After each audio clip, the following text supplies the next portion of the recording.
Clasificación B, bajo supervisión de un adulto.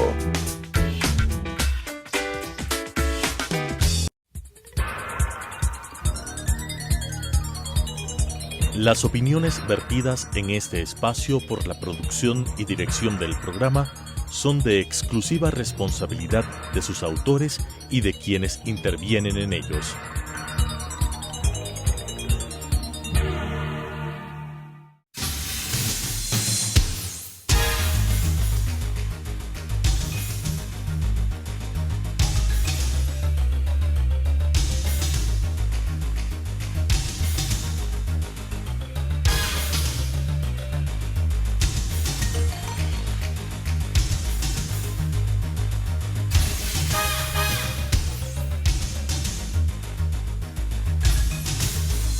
¿Qué tal, amigos? Bienvenidos a una nueva temporada de Debate Jurídico, este espacio que ustedes ya conocían y en el que vamos a tratar obviamente de derecho. Ahora analizaremos qué pasa, cuál es el futuro del derecho en el Ecuador y lo abordaremos desde diferentes ópticas, desde la óptica ahora académica y estudiantil. Para conversar de este tema hemos invitado ahora a Karen Ochoa y también a Catherine Barona, ellas dos estudiantes de Derecho, de Jurisprudencia, exactamente de la Universidad Central de Jurisprudencia, Ciencias Políticas y Sociales. Pero también está con nosotros el doctor Ramiro García, conocido penalista, académico y también subdecano de la Facultad de Jurisprudencia de la Universidad Central.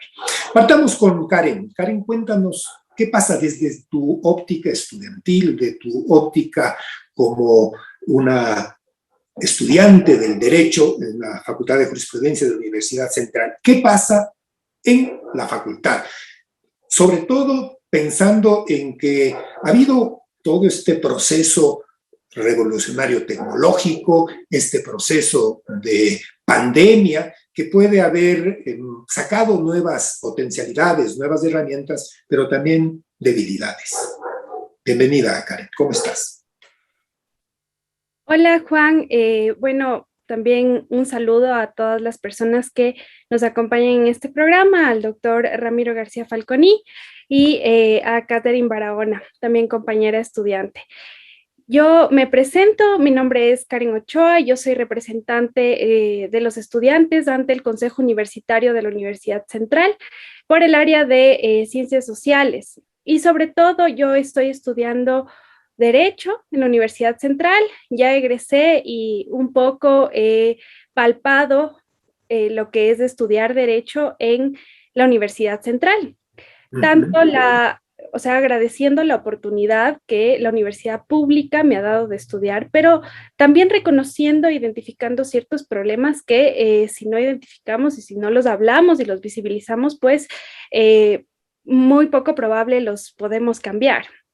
Entonces sí, estudiar Derecho en la universidad pública, como decía, ha sido una oportunidad y ha sido sobre todo el espacio en donde puedes desarrollarte, puedes conocer la academia y demás, pero también se ha visto un montón de debilidades. Yo provengo de Loja y pues llegué con la ilusión de estudiar en la mejor universidad del país. Sin embargo, me topé ante realidades crudas, como por ejemplo esto de que nos decías, Juan, de la revolución tecnológica, que todavía no haya llegado a la Universidad Central. Es un problema tanto por parte de la burocracia que existe todavía, es decir, que los procesos se lleven en un montón de papeleos en las secretarías, en las ventanillas hasta ahora, o que la biblioteca virtual prácticamente no exista o no sea una fuente importante de consulta yo estoy haciendo ahorita la tesis para las tesis, por ejemplo. Eso por un lado, y por otro lado, cómo todavía en las aulas persisten ciertos atropellos, ciertos abusos producto de una verticalidad que existe en la docencia en general, pero especialmente yo lo siento en la Universidad Central, en la Facultad de Jurisprudencia. Y esto es producto de que la misma carrera se ha quedado un poco estática, un poco conservadora, sin como abrirse a estas nuevas realidades, al avance incluso en derechos, en derechos de las mujeres especialmente, que ahora en el país se está tratando de progresar, de avanzar en el reconocimiento, y no solo en el reconocimiento, sino también en la práctica. Y eso es algo que todavía no ha llegado a las aulas de la facultad. Existen todavía muchísimos problemas de acoso sexual a las compañeras. A mí misma he sido parte de procesos así, pero también con el miedo de denunciar, porque si bien yo ahorita estoy en el HCU y hemos apoyado, hemos respaldado varias denuncias y se ha logrado la expulsión de algunos compañeros que han incurrido en estos actos, ante docentes todavía no, porque subsiste este miedo en las aulas, y sobre todo el miedo a que si presentas la denuncia jamás llegue a las autoridades como al rectorado. Mencionas del caso de estudiantes, pero dices de profesores también hay esta figura de acoso. Justamente me refería a eso diciendo que las denuncias a docentes todavía no han llegado a las autoridades de más arriba, como consejo universitario, como rectorado, y es porque existen muchos obstáculos por parte de las autoridades de la facultad, entonces no pasan de ahí. Eso por un lado, y por otro lado que también existe este miedo a denunciar por la corrupción que se ha escuchado y que también es un secreto a voces en la facultad. Entonces, esos son más o menos como los problemas en general de la facultad, entre otros, como el problema de la titulación, como el problema de la tasa de graduados por egresamiento es bajísima en la universidad, es de un poco menos del 10%, y pues eso nos salta también como las dudas de si se están haciendo bien las cosas en la facultad, ¿no? O sea, porque si uno les pregunta a las autoridades, en gran parte ellos como se tiran la pelotita a los estudiantes. Bueno, ellos son los culpables, ellos son los que no estudian, ellos son los que no continúan haciendo, por ejemplo, sus tesis, o en examen complexivo fallan un 80%, por así decirlo. Y se les culpa a los estudiantes, cuando también deberíamos autocuestionarnos como facultad si las autoridades y lo están haciendo bien. ¿Qué autoridades dependen?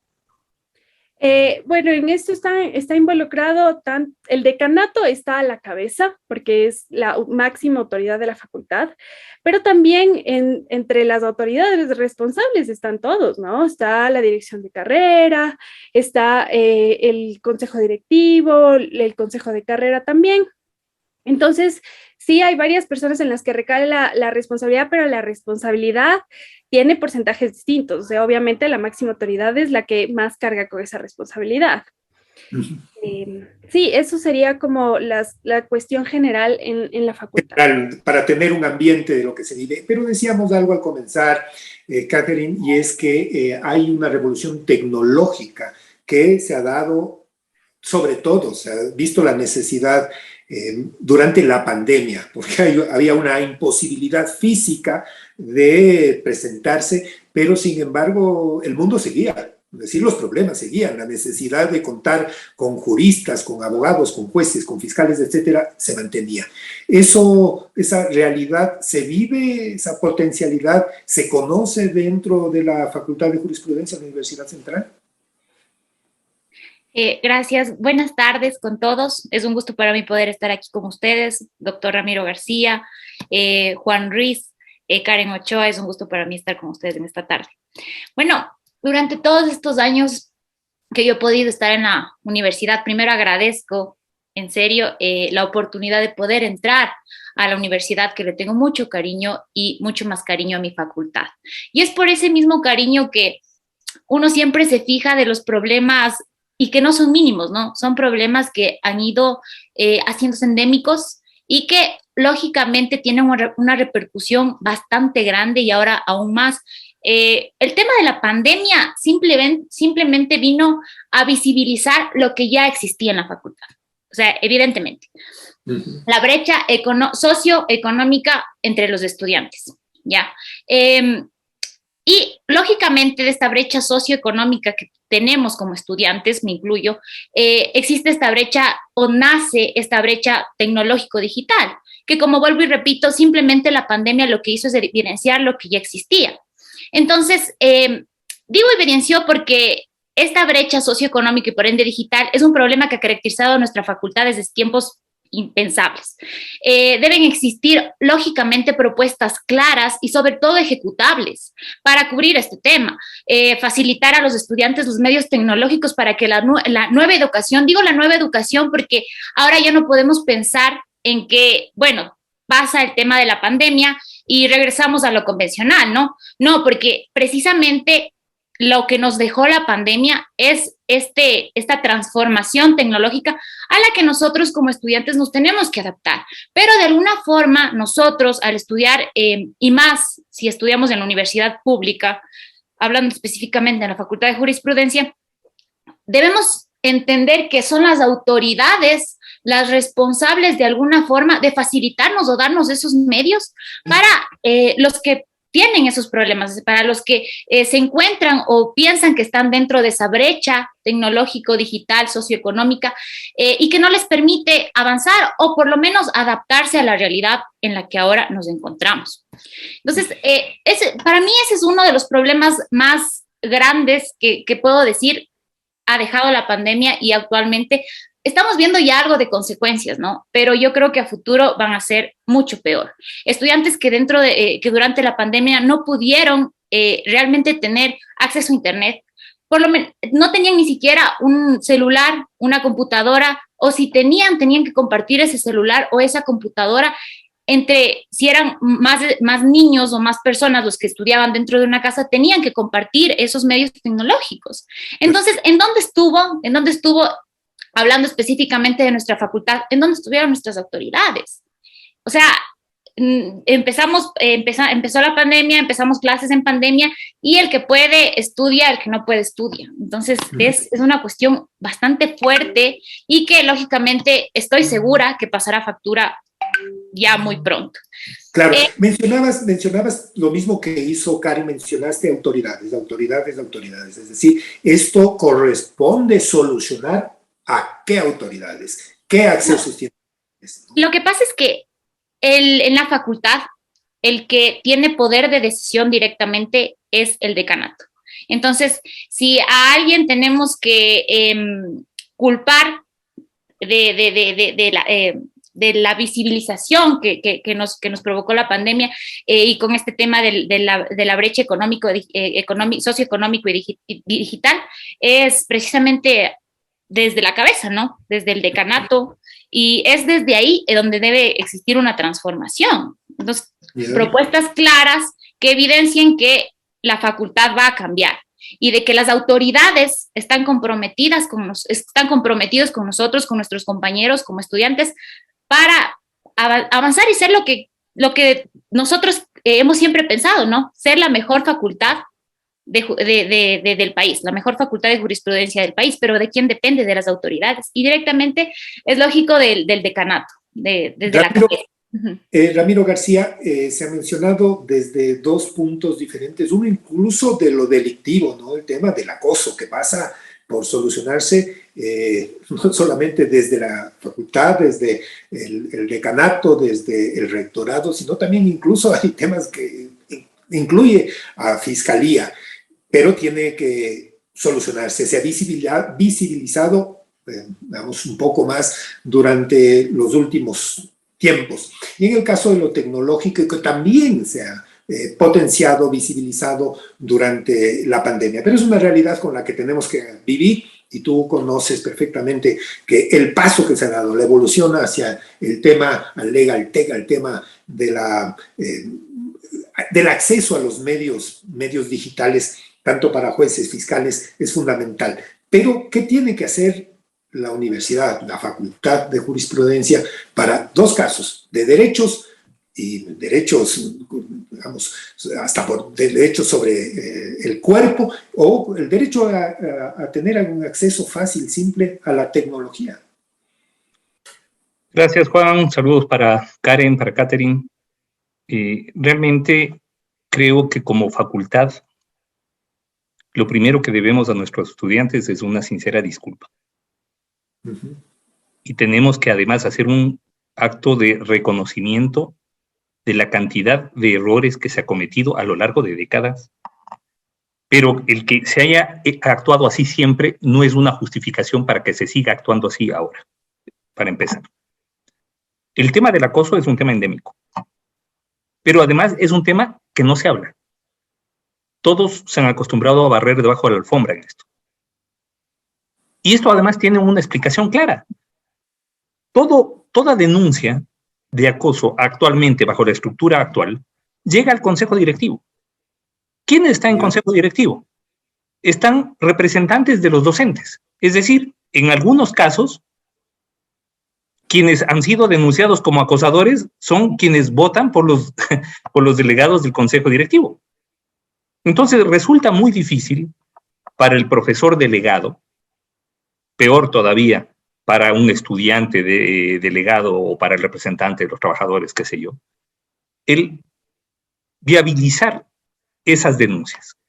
Y es por eso que se ha propuesto, por mi parte, la creación de una comisión específica integrada por representantes de estudiantes que garanticen una protección total al denunciante, a la denunciante, hasta que esto llegue a las instancias oficiales superiores y a los órganos disciplinarios universitarios, que son los que tienen que imponer las sanciones. Pero además, se ha propuesto por mi parte la suscripción de un convenio con Fiscalía, porque como tú bien anotaste hace un momento, Juan, esto es un tema delictivo.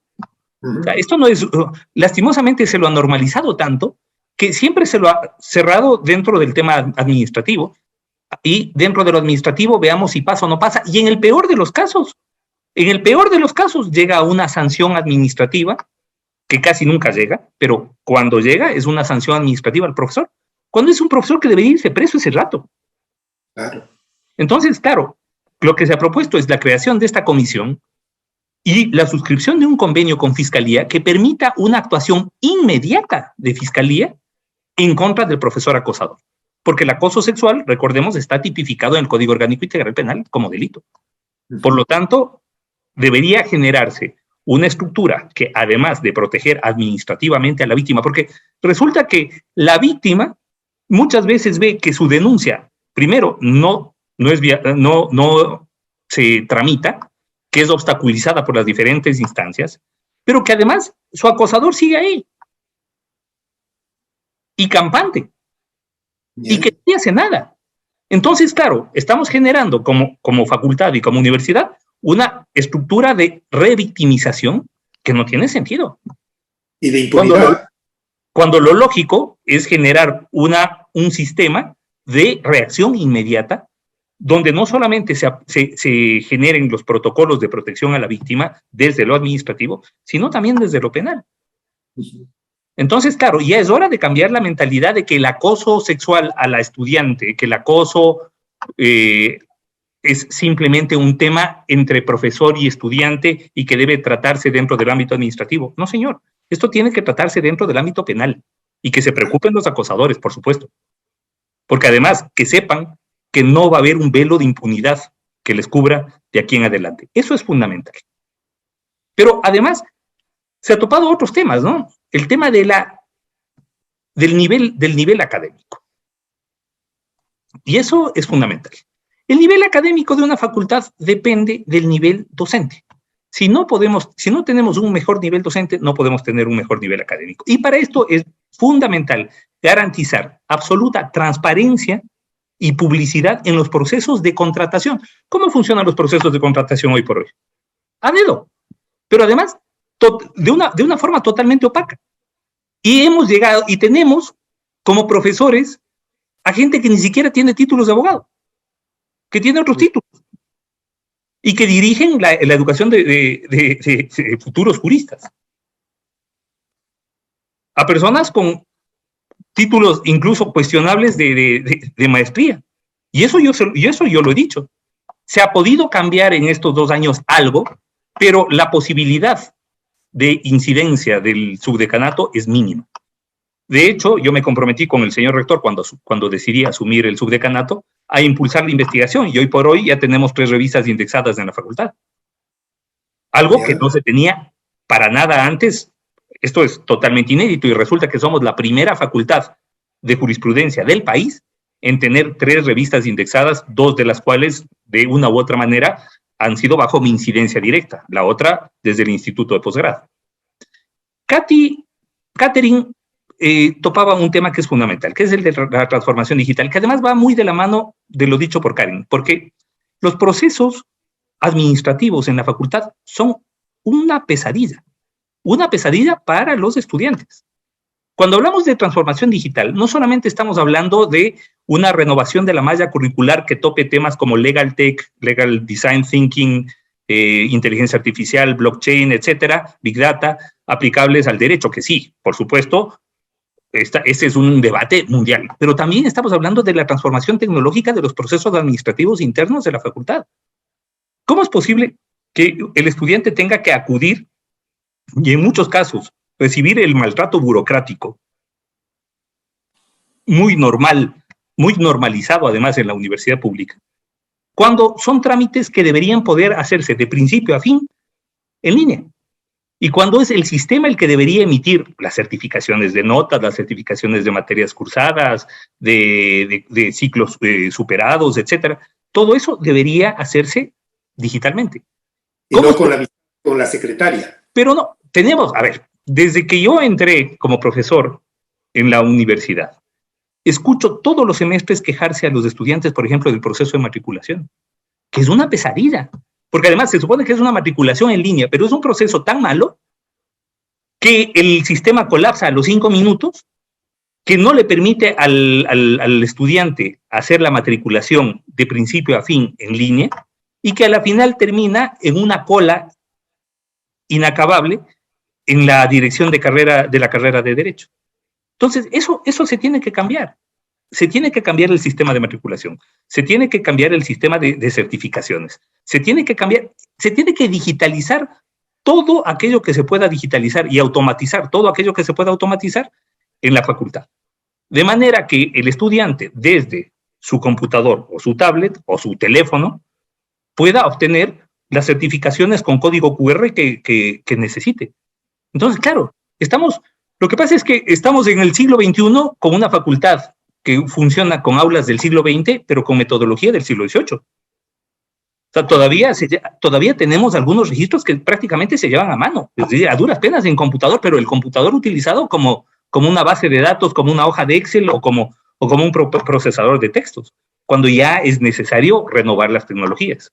Entonces, volviendo un poco al tema, es fundamental, primero, cero tolerancia al acoso y al abuso. El hecho que seamos una universidad pública y que la educación sea gratuita para los estudiantes no significa que los estudiantes tengan que soportar vejámenes de parte de los profesores. Eso creo que debe quedar absolutamente claro. Por otro lado, es fundamental, inclusive por mantener los niveles de excelencia académica, que exista una adecuada evaluación docente y permanente, en donde además los estudiantes a través de la heteroevaluación intervengan. Y eso no es que me estoy inventando yo, eso está en el reglamento de carrera y evaluación docente de los profesores de educación universitaria. Así que esto es algo que se tiene que hacer.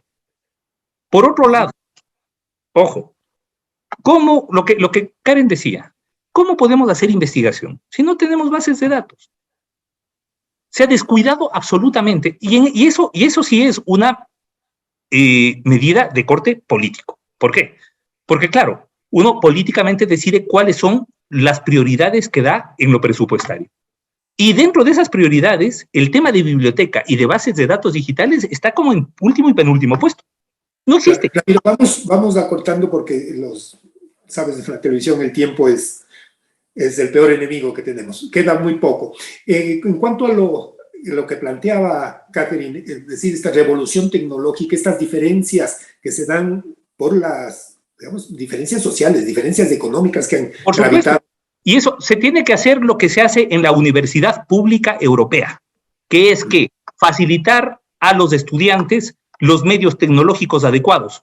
Léase por lo menos una tablet para que pueda, desde su tablet, acceder a las clases y a la información digital que le provea la facultad y la universidad. Eso es fundamental. Y eso se hace en la Universidad de Oviedo, por ejemplo. que es una universidad a la que conozco, o en la Universidad de Sevilla, donde yo dicto clases a nivel de máster y doctorado, estudiante que recibe no una tablet, una laptop.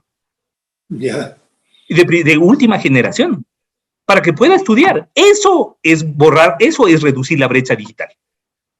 Que todavía existirá luego brechas, claro, en razón de las condiciones socioeconómicas de cada uno de los estudiantes, en su casa, en su domicilio. Claro, no es lo mismo el internet en Quito que el internet en una zona rural, por ejemplo. Ya, ok.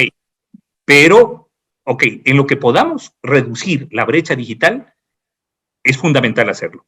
Y yo creo que por lo menos, y eso, insisto, debe tener una mirada política, pero política en el sentido de ubicar políticamente al estudiante en la punta de las prioridades. Entonces, el presupuesto tiene que dirigirse hacia los estudiantes. Y una de las formas de reducir la brecha digital es que por lo menos cada estudiante tenga un dispositivo desde el cual pueda acceder a sus clases, a su información, a su biblioteca digital. Porque, ojo, además, ¿cómo podemos exigir investigación a profesores y estudiantes si no tenemos biblioteca? La biblioteca que tenemos en jurisprudencia da risa. Perdón que lo diga, pero debe ser menos de la quinta parte de la biblioteca personal que yo tengo en mi casa. Eso no tiene sentido. Ya. Ramiro, qué pena, el tiempo es, decía, el peor enemigo. Karen, muy rápido, ¿cómo solucionar eso? En 3 palabras, ¿cómo solucionarías este problema? Muchas gracias, Juan. 2 palabras. Como conclusión, sí, yo diría, asumiendo la responsabilidad como estudiantes también de elegir a nuestras autoridades. O sea, tenemos un momento ahorita oportuno, un momento en el que podemos nosotros también marcar ese cambio en la facultad, y es a través de la elección de decanos. Y por otro lado, es como con la organización, eso siempre lo he dicho. Catherine, ¿cómo lo harías? ¿Qué tu posición, tu propuesta? Hay un montón de problemas que tenemos que solucionar, pero creo que en este momento se ha tratado los más importantes y comparto totalmente con Karen, con el doctor Ramiro García. Tenemos que optimizar espacios, tenemos un instituto de criminología que está totalmente abandonado. Hay gente que ni siquiera sabe que tenemos un instituto de criminología, ¿no? Pero son cositas que yo estoy segura que con nuestra decisión responsable, consciente, entendiendo que Karen y yo vamos a salir ya muy pronto de la universidad, quizás poco o nada ya nos interese, pero es una cuestión de empatía con las generaciones y los estudiantes que vienen. Entonces, ser responsables con nuestro voto para el decanato y leer las propuestas entendiendo cuáles son viables y cuáles son ejecutables y cuáles son necesarias. Me imagino que estas son propuestas que las tienes, Ramiro.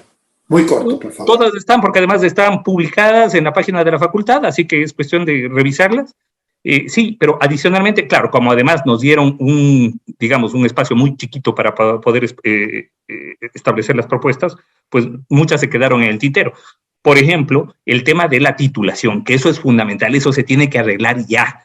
¿Cómo es posible que el estudiante a 9º o 10º semestre todavía no cumpla con los requisitos de titulación? ¿Y eso por qué? Porque estructuralmente el esquema está diseñado en contra del estudiante, no a favor del estudiante. Los exámenes complexivos, por ejemplo. Mientras el profesor A y B hacen la capacitación, los profesores C y D hacen las preguntas. Entonces, claro, nunca hacen match la capacitación con las preguntas. Producto de esto, tenemos un porcentaje bajísimo de estudiantes que aprueban los complexivos. Eso se tiene que cambiar. Eso y muchísimas cosas más. Muchísimas gracias, Ramiro García, Karen Ochoa y Catherine Barona, en esta nueva temporada de Debate Jurídico. Y a ustedes, amigos, por haber seguido este programa. Que estén bien.